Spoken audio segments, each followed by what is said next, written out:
Վեհափարին հանգստի կոչելու հորդորով Մայրաթորի ճանապարհը բռնած 10 եպիսկոպոսներին Փաշինյանն ասում է չի ուղղորդում, բայց ողջունում եւ աջակցում է։ 10 եպիսկոպոսները Էջմիածնի միաբաններ են, այսինքն Էջմիածնի վանական համալիրը իրենցն է եւ իրենք էլ Էջմիածնի վանական համալիրին է։ Եվ հետեւաբար նրանց կողմից հնչեցված հրավերը հավաքվելու Մայրաթոռում բացարձակապես լեգիտիմ է։ Պատրաստ է ընդունել կաթողիկոսին միայն նրա հեռանալու օրակարգով։ Իսկ ինչն է կապում իրեն ու 10 սրբազաններին, ասում է բացառապես եկեղեցու նորոգման ընդհանուր օրակարգը եւ իր այսպես ասած ճգնաժամի հանգուցալուծումը, որի միակ ճանապարհը պնդում է Գարեգին II հեռացումն է։ Իսկ հնարավոր է այդ այսպես ասած ճգնաժամը փորձի լուծել կաթողիկոսի տեղապահ նշանակելով նավասարդ arczepiskopos Կճոյանին։ Բա մարդը Bentley ունենա, Mercedes Benz ունենա, միլիոններ ունենա, անշարժ գույքեր ունենա, հազար ներողություն սիրուհիներ ունենա ու հանրությանը հաշվետվություն չտա, խելագարեք։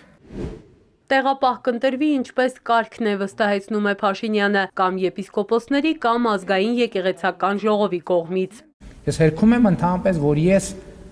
ունեմ, մտածում եմ տեղապահի որևէ թեկնածուի մասին։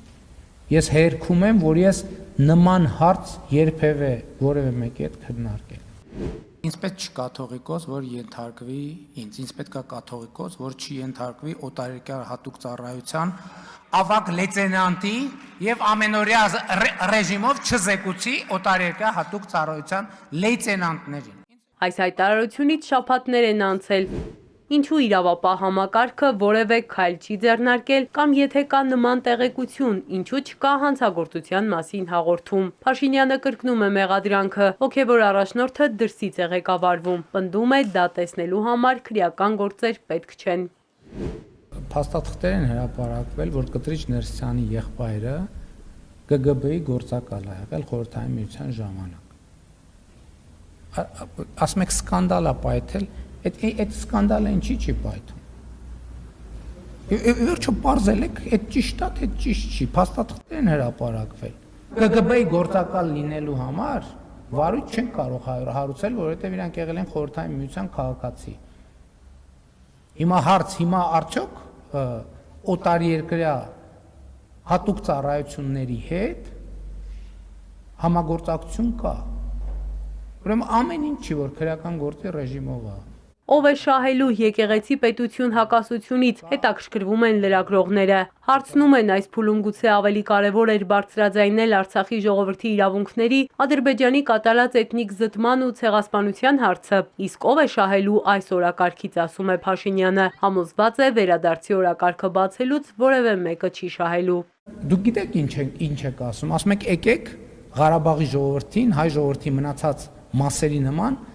դատապարտենք հավիտյան պանդուխտի կարգավիճակին։ Որ մարդիկ չիմանան, ի վերջո որտեղ են իրանք, իրանց երեխեքը, իրանց թոռները, իրանց ծոռները, որտեղ են ապրելու։ Կա հասցե, թե չկա, այս ասում եմ այո, կա հասցե, եւ այդ հասցեն Հայաստանի Հանրապետությունն է իր միջազգայինորեն ճանաչված ինքնիշխան տարածքով։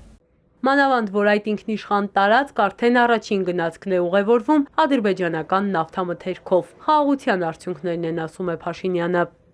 Էրմինե Ղարիբյան, Էպիկենտրոն։